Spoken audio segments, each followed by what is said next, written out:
Welcome learners to the session on concept of organization.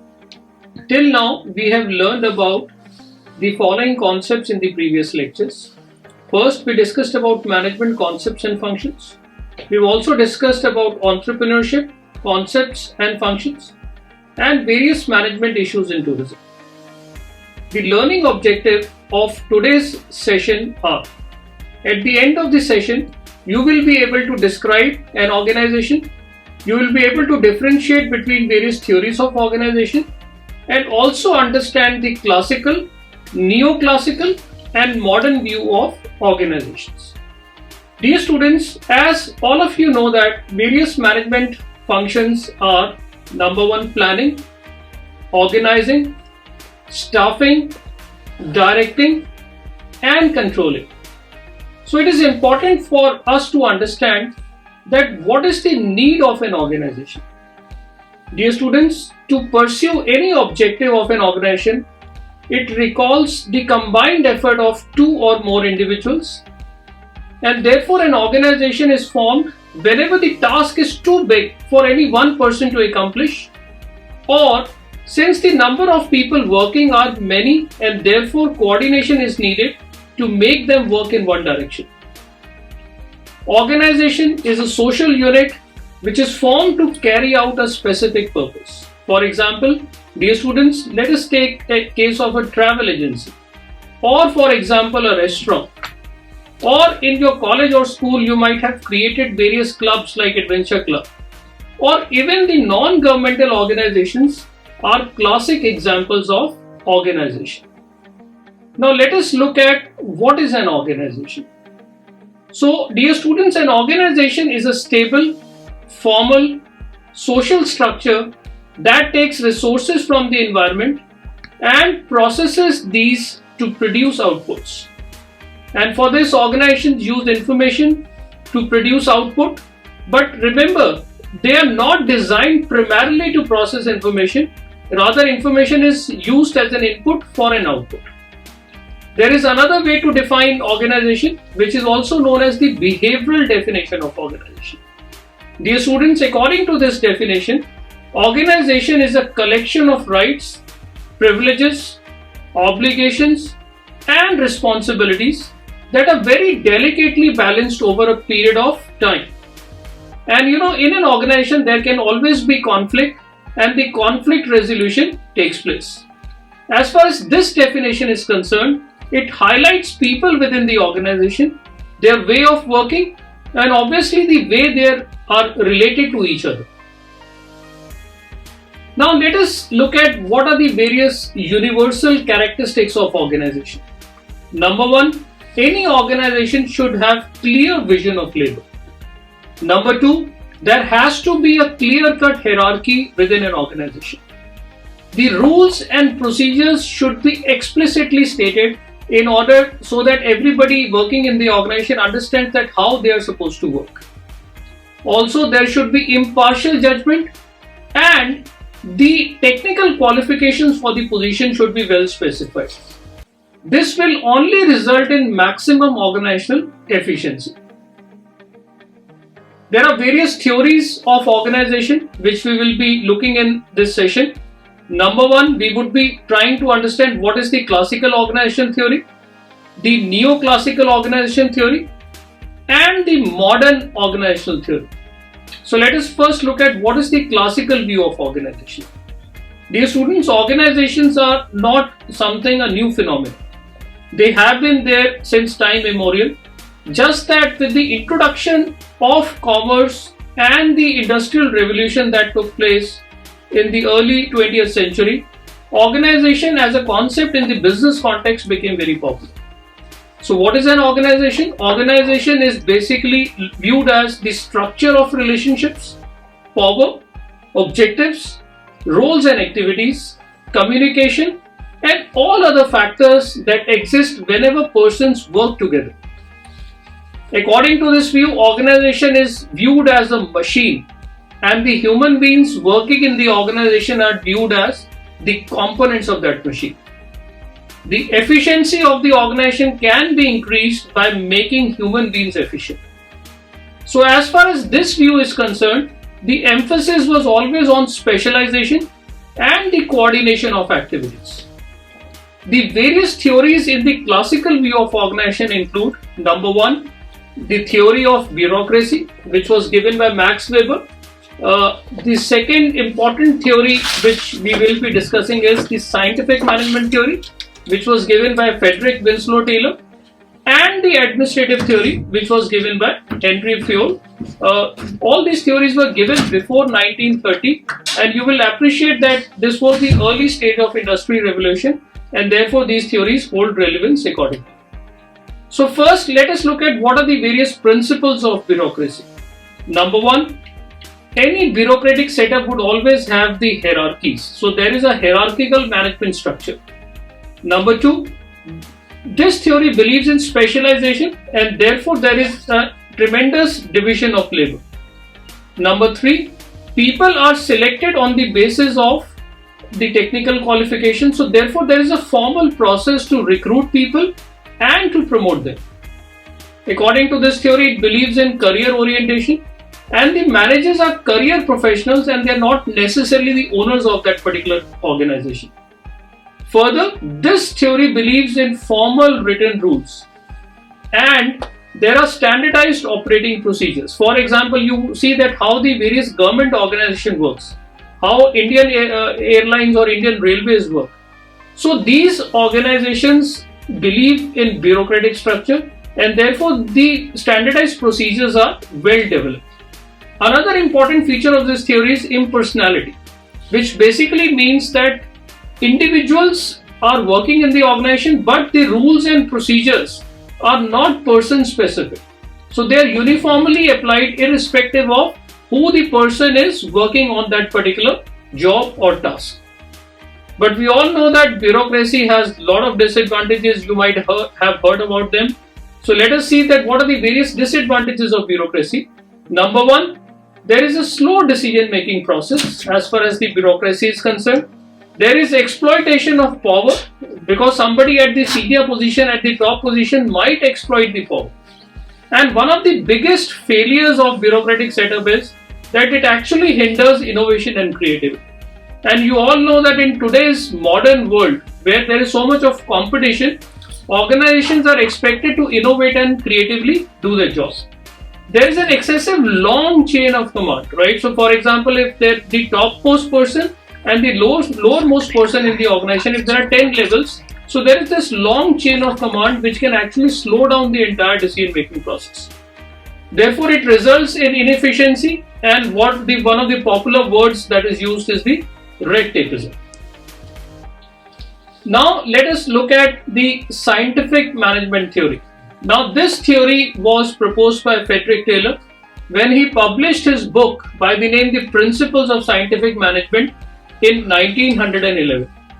Now according to Taylor, he believed that the entire concept of management is a science, and it is not the rule of thumb, which means management does not happen just on the basis of judgment. And he believed that the rule of thumb should be substituted by methods which are developed through scientific analysis of work.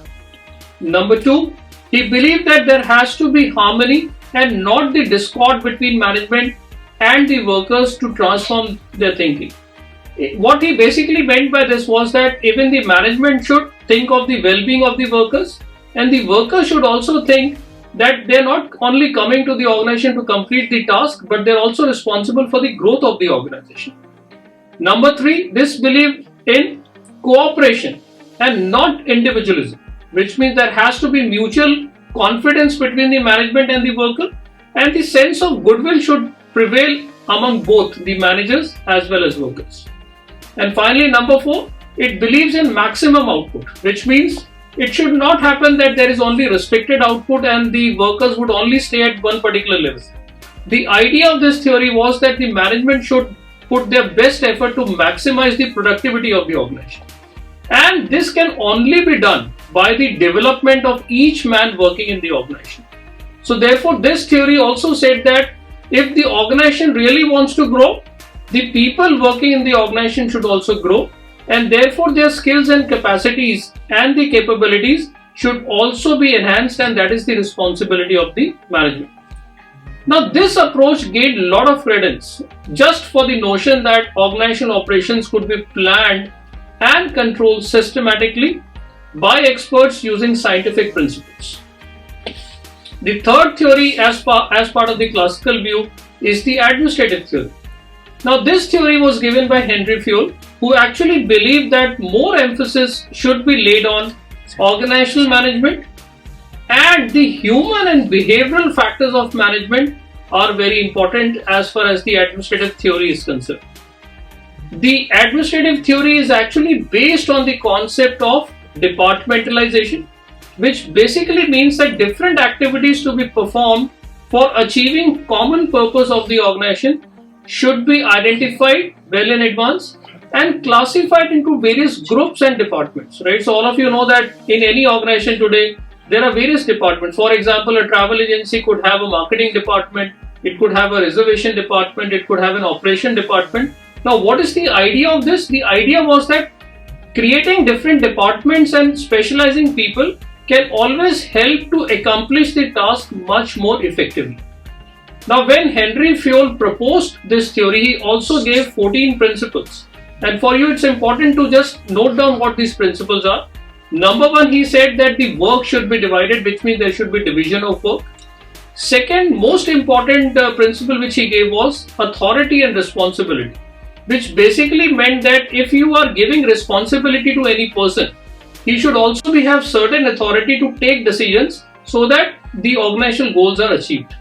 Number three, he proposed the idea of discipline, which means unless and until there is a discipline within the organization, the effectiveness and the efficiency of organization cannot be achieved. The next principle focused on unity of command, which means that the person should know that from whom he will be getting the directions to work. So unity of command and unity of direction were very important principles as far as the Fayol theory is concerned. Then he said that there should be subordination of individual goals to the general interest of the organization. It should not happen that individual goals dominate the organizational goal. In that case, organization will never grow. So any employee might want to grow, but then that growth should not be at the cost of the growth of the organization. Next principle he gave was the remuneration of the personnel, which means that people working in the organization should be compensated well so that they remain motivated. The next principle was centralization, and other principle was scalar chain, which basically meant that there has to be a clear-cut hierarchy and structure within the organization so that everybody understands that whom he has to report to, from where he will get directions, and also who are the people working under him so that there is a proper order and equity within the organization. The next important principle were stability of tenure, initiative and esprit de corps. Dear students, all these 14 principles, you will realize they are even relevant today. So the principles given by Henry Fayol are still relevant for many organizations across various industries. Now we will be looking at the neoclassical theory of organization. Now, when this theory was proposed, it basically challenged the idea of the classical theorist. Here, the behavioral sciences actually get included into the management, right? So, the earlier theory said that organizations can be viewed as machine, but according to this new neoclassical theory, organization is basically a social system, and its performance does get affected by the human actions. So therefore, this theory is also known as the behavioral theory of organization, and this approach is also known as the human relations approach in the organization. And the basic objective of the neoclassical view is that it tries to find out the social factors that basically affect the working of the organizations. Now, under this, the first school was the human relations school. And under the human relations school, Hawthorne studies, they are very popular studies. They were carried out in one of the very leading company in the United States by the name Western Electric Company in Chicago. And for almost 12 years, Alton Mayo and Fritz Ruetzelberger, they basically shifted the entire emphasis just from task to basically people. And their idea was that people in any organization will only be motivated by their own social needs. So if their social needs are satisfied through the interpersonal relationship, then only they will be motivated. And it is not only the work itself, work is important, but equally important are the relationship between the people working in the organization. So according to this theory, the social relationships were basically at the heart of the organizational behavior, and this school basically focuses on the people. Therefore, people are very important. And whenever people get involved, issues like communication, leadership, motivation, and their group behavior become very important. So dear students, you must have noticed that the entire idea now shift from simple tasks, where earlier the idea was that organization is a machine and people are just the components of that machine, to a different model where the idea shifted to the human aspect. The next perspective that we will be discussing now is the organizational behavior perspective. According to this view, the organization basically exists to serve human needs. The idea here is that organizations need people and people also need organization, right? So you must notice that this is a very interesting idea. It's not that only organizations need people. It's vice versa is also true. Now, for example, organization would definitely need creativity. It would want to prosper. The prosperity should flow naturally. Any company should have its own flexibility. But that will only happen. That will only happen whenever the employee also feels that his development and growth is also being taken care by the organization. The major contributors, thinkers as far as this view is concerned include Mary Parker Follett, Abraham Maslow. His motivational theory, is one of the very, very important theories. And another leading thinker as far as this view is concerned is the Douglas McGregor. He proposed theory X and theory Y, which you would be learning in other modules. Now let us come to the last view, which is the modern organizational theory.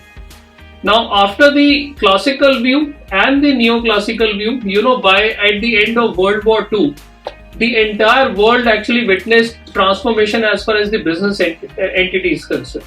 So those traditional views, some of the leading thinkers thought that those traditional views might not be applicable to the organization of 50s, 60s, and maybe after that. So there were a number of theories actually proposed during this period. And according to this view, the thinkers actually believed that organizations are rational institutions whose primary purpose is to accomplish the established objective, and therefore there has to be the best structure for any organization to achieve that particular view. We would be looking this into the next module, where we will be talking about how structures and strategies are interlinked. The major contributors of the modern school included Tom Burns, G.M. Stocker, where they cited two different interesting views: the mechanistic view of the organization and the organic system of organization. Another thinker, Henry Mintzberg, he created a model of organization wherein he said that 5 interdependent parts are important. 1, the strategic apex, which is the top management, the middle management, the operating core, the technical structure, and the support staff. So which means there has to be coordination between all these 5 components in order to ensure that organization is working effectively.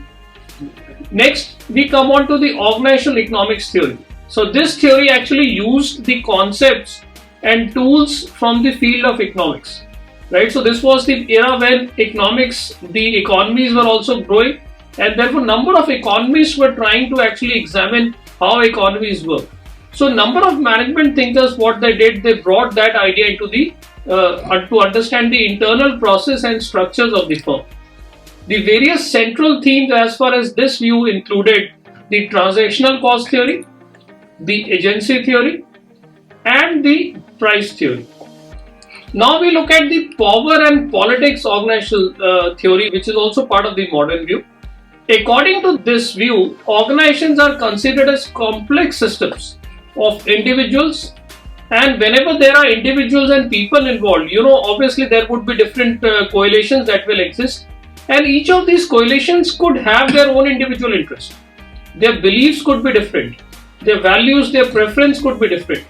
So for any organization to be effective, it is important to understand the perspective and perceptions of these coalitions, because they are competing for scarce resources, and unless and until that aspect is taken care of, organizations cannot be really very effective. So the major contributors of this view included Rosabeth Moss Kanter, John Cotter, and Henry Mintzberg also contributed to this view. Another theory is the theories of organizational culture and change. Now, as far as this view is concerned, they said that organizational culture is just like the culture of the society, and it comprises of many phenomena which are intangible. Organizations also has values.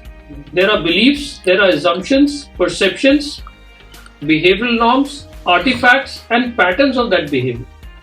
So therefore, this view assumes that it is important that unless and until you understand the culture of the organization, which basically affects a lot of decisions within the organization, you cannot actually really assess the organization. So this also believe that the major decisions within the organization are not necessarily determined only by rational analysis. In fact, it believed that it is predetermined by the patterns of the basic assumption held by the members of the organization. Then the theories of organization and environment is the another theory which was proposed. This included one of the very important theories, which is the system theory.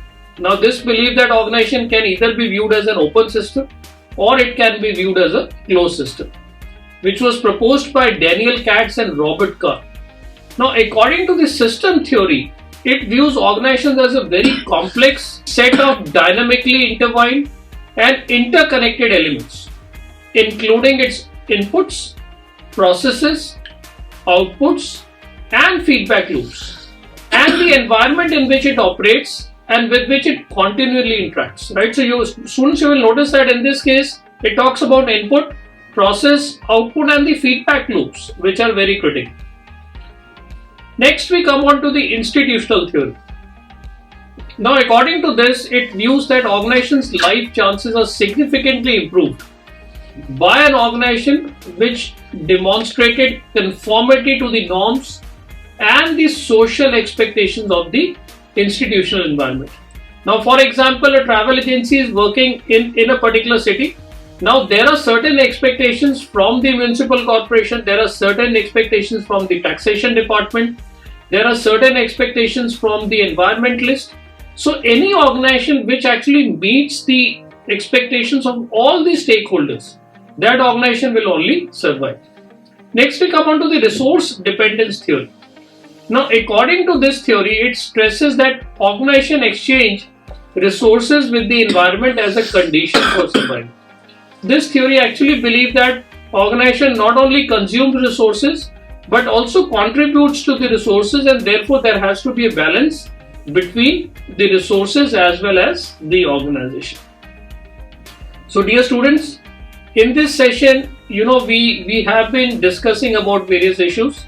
Number one, we described what an organization is.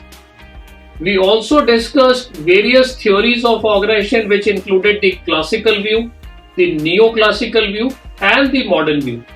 And the understanding of all these views will really give you insights about what is the need of the organization, what is the importance of the organization, and how can one actually view organization in order to ensure that the purpose and goals for which the organization has been created are achieved in totality. Thank you.